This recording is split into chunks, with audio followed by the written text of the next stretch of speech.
Hi everyone, Boots Allen here. I'm going to be tying up a pattern for you today, which is essentially a caddis pupa pattern. This is based on, for the most part, a fly tied by Mike Mercer, which is called the glass-tail caddis. This has quite a few departures from it, but that's basically what it's based on. These glass-tail caddis that are out there and pupa patterns, it's a long history of them going back to the 70s or at least the 80s. And it's not just a caddis. This is the way this is going to be. It's any bug out there that you want to imitate that goes through the larval and pupa stage. You can use this type of pattern. So not just caddis, but you think about a midge. You can think about a crane fly as well. These could work, just a bunch of various sizes. We're going to tie this on a little wide gap jig hook. Put that right there so potentially you can see that. I'm going to flip it like that too, and that's what it's going to be there. So this is about a size 18. I probably go up to about a size 12 or so. You can go all the way up to the size 8 depending on what you're looking to imitate. Since the last time I was on the weekly fly, my eyesight is gone. So I'm going to be wearing these, so nobody laugh. Okay, first thing we're going to do is get these beads on this hook. This is kind of the way I do it here. I'm going to place the hook in the vise in an inverted position. That's how it's going to be. It's going to be in there like that. Give that a little pull to crank it down. And it's just a lot easier to get these beads on this way. So, like right there, I dropped it. So always have your hand underneath there. I'm going to reposition this one more time. Let's see if she gets there this time. She did. So we got that. That's the easiest bead to do, because the next thing we're going to do are these really super small ones. Like that. I'm going to place another 2 on here, and that one fell. That one's in there.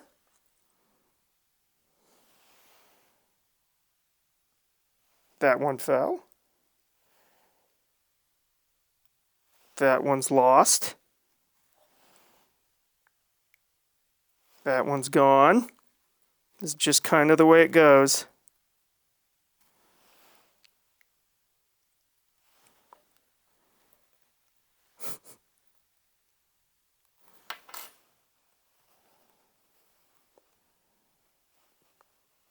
Might make it a little bit easier like this.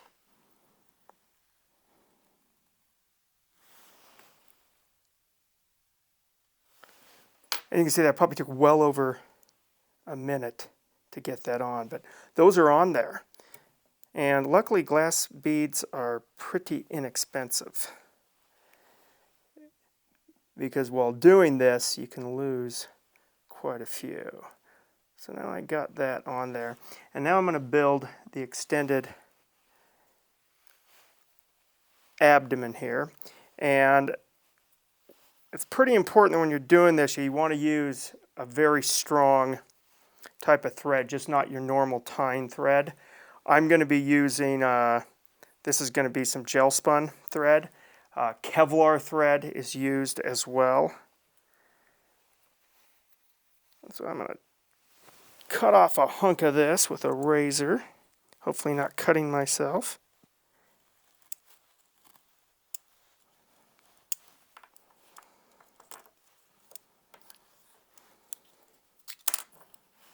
And we got our piece off of there. And the reason you want to use something strong is because it's just going to be coming off the body. When I was first starting to tie this, I was just using regular tying thread, and it only took, a couple of 3 fish in order for it to begin to come apart, and it would be completely off the fly. A lot of times it is easier to get your beads onto the thread than it is the hook. But what you want to do, take your first bead, let's see, and I said this was going to be easier, we'll see if it actually is. And I'm going to slide that on there. I wetted it down just to get all the fray off. So that one's on there now.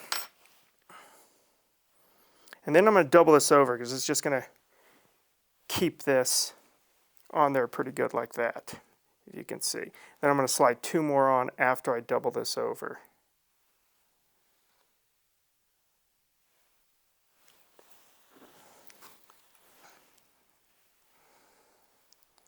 And hopefully this is just as easy as the first one.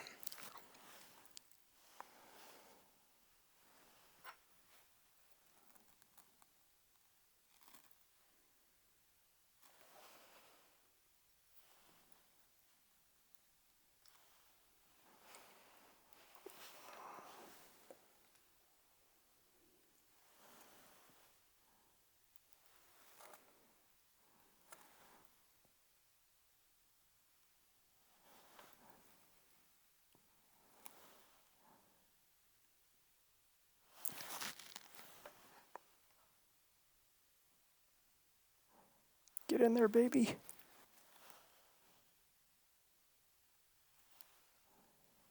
And we want to do a total of 3.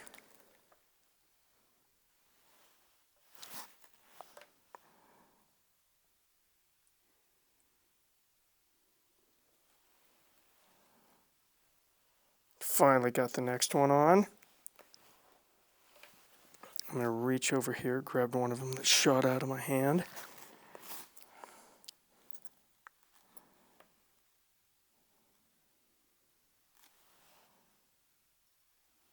And that one went on super easy. Easiest of them all. Okay. And so that's going to be your extended body right there. And I might tie on a 4th one. No, I'll leave this as is probably. So I'm going to leave that there. And now we're going to get on our thread finally. This is a Vivas, and this is a 14-aught. So you can see that there. That's pretty much, it's very, very thin, but has some strength, has some durability to it. So we're going to get this on right here. And just get that tied on, get her secured. We are hereby secured. Give that a nip.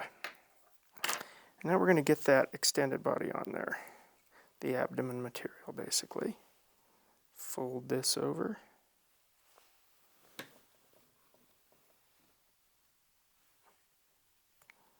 And give it just a couple of wraps, like so. I'm going to give this a pull. Boop. And I'm going to give this a few wraps forward, nothing much, but just enough to where I can double her over and bring her back.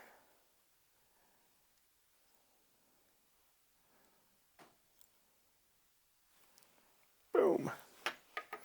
And now we're going to trim away this excess. And GPS gel spun can just be a little bit difficult to cut through. That one cut through pretty good. Now we got that on there. I'm just going to secure this abdomen just a bit more. Boop. Now we're going to start adding some body material here. I'll just be using a Hare's Ice dub. Just something like that, but you can use Senyo, you can use Spectra Blend, you can use whatever you want to. And we're going to do a dubbing loop for this. I find this to be, I don't do dubbing loops for all of my patterns, but I do like it for this one. This is going to get placed on here. And now I'm going to grab some, I'm going to actually wet this down just a bit more. I'm going to put this in there.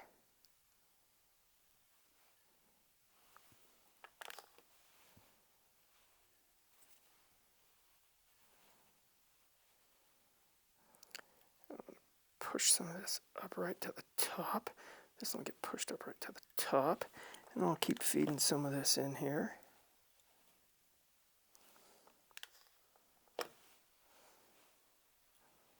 Let's see, that should do it. I'm going to start to give this a spin. And the idea is that you still have some bugginess with this. You don't want this stuff too tight. Dubbing loop can kind of help for that.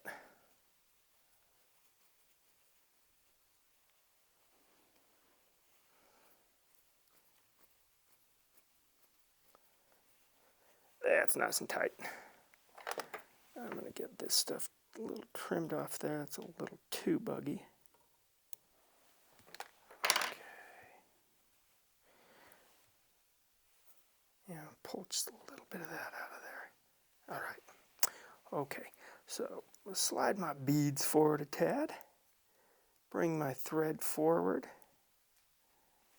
And I'm going to start bringing this all around like so. There's one. There's two.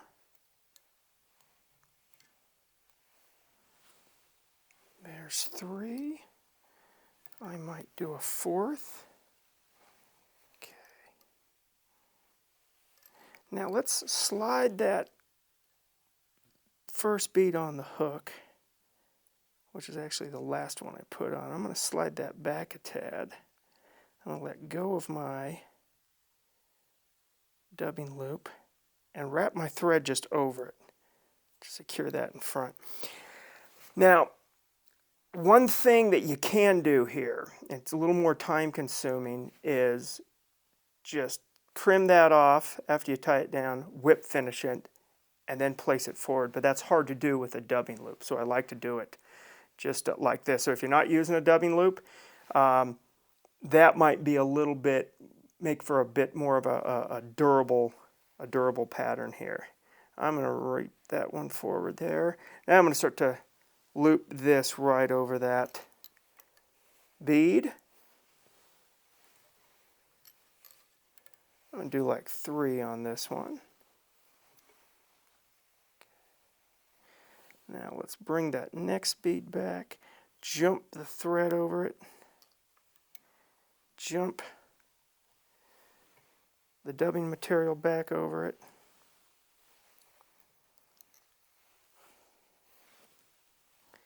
And I'm just going to continue to go, filling in some of this space right about there. I'm going to tie this off.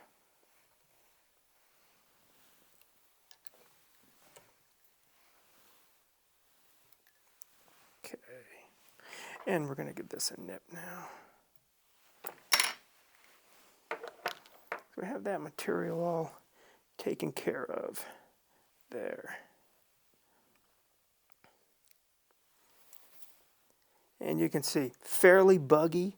You know, some of this material, there's a bunch of it sticking way off of it. You can pull some of that, or you can just leave it as well. This is where we're going to now do some antenna material, and the antenna material we're going to use is just a lemon barred mallard feather, something like that. And this is just antenna. It kind of seems inconsequential. I've done them without antennas. They work just fine. But for some reason I do like getting some antenna material on here. That's how this fly that inspired this, that's how it was tied. I like the look of it, so I go ahead and do this. So this is going to be one of them. Tie this in right there. See that? Fairly long antenna. So if you think about a fly like a caddis, let's say like a white miller, it's got those super long antennas. But you can make these as short or long as you want, and so like that one's in there, and you can just give it a pull if you want to shorten it up. So that one's shortened up right there. Next we're going to tie in the next antenna.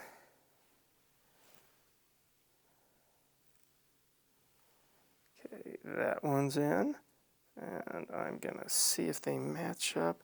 I'm going to give this one a pull, and another pull. And it might have been pulled a bit too much. Nope, that's about perfect actually. I'm going to give it just one more a little slice like that and move it up some. Maybe one more little pull. There we go. Okay, so we got the 2 antennas in there. I'm just going to secure them a bit more.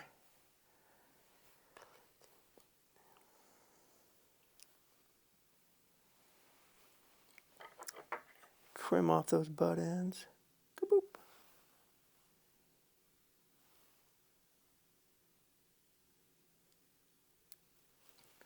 Trim off this one.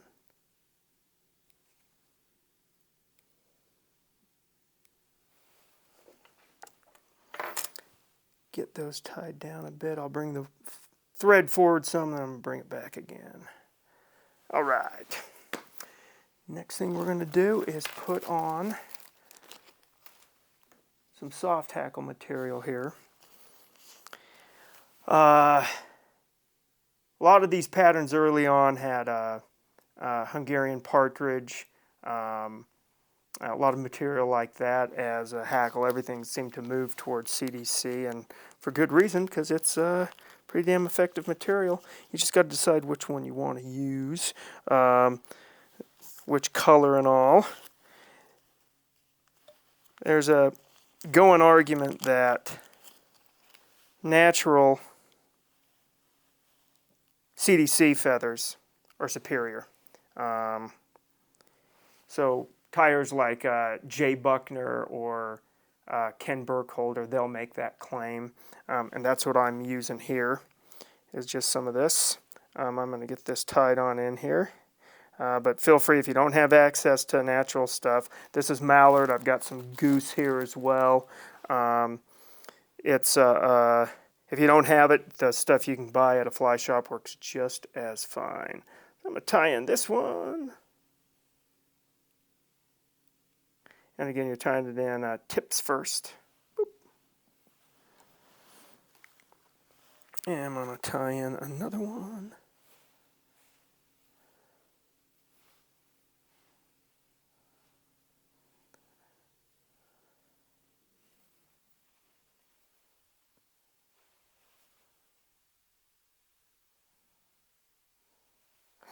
Okay, we got those both in there. Give this a little snip right here, obviously. See if my scissors are sharp enough to pull this off. Kind of sharp enough. Okay. And now, let's start wrapping this. I'm going to try and get this other piece of antenna material out of there.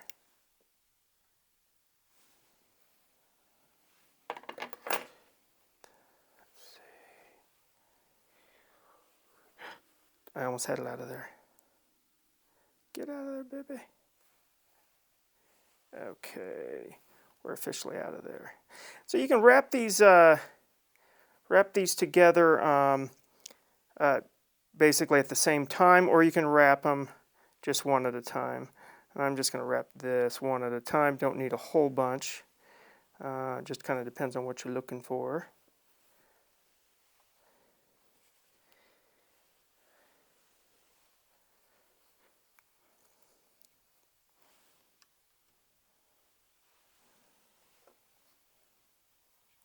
I'm actually liking the look of this one to the point that I might actually pull that one out, because this one's definitely going to fill it in enough.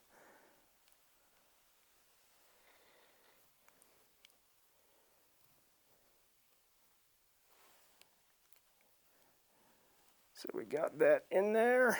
Boop. Get that secured.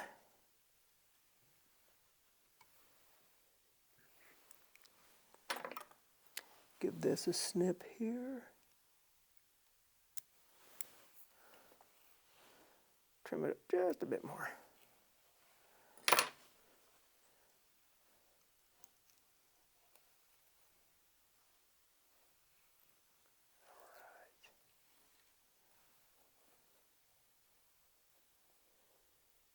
Just cleaning up some of the back there. And then I'm just going to tie in a little collar material to finish this off. And this is just going to be some ostrich herl. Something like that.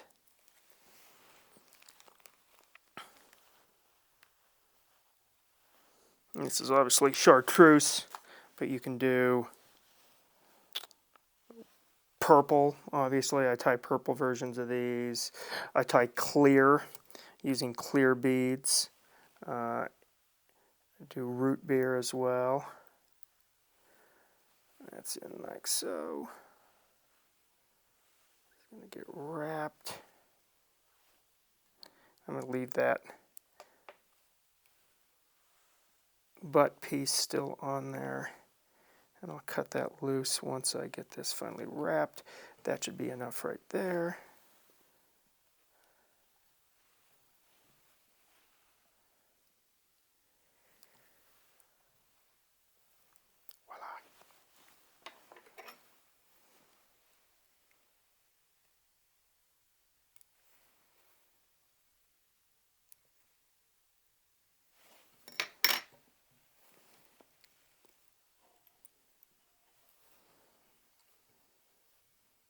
And then from there you can whip finish her, or half hitch her, whatever you want to do.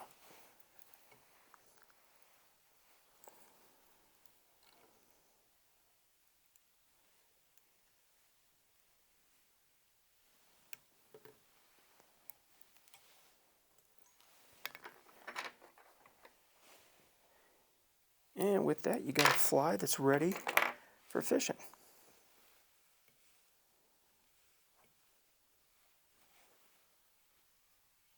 And there you go.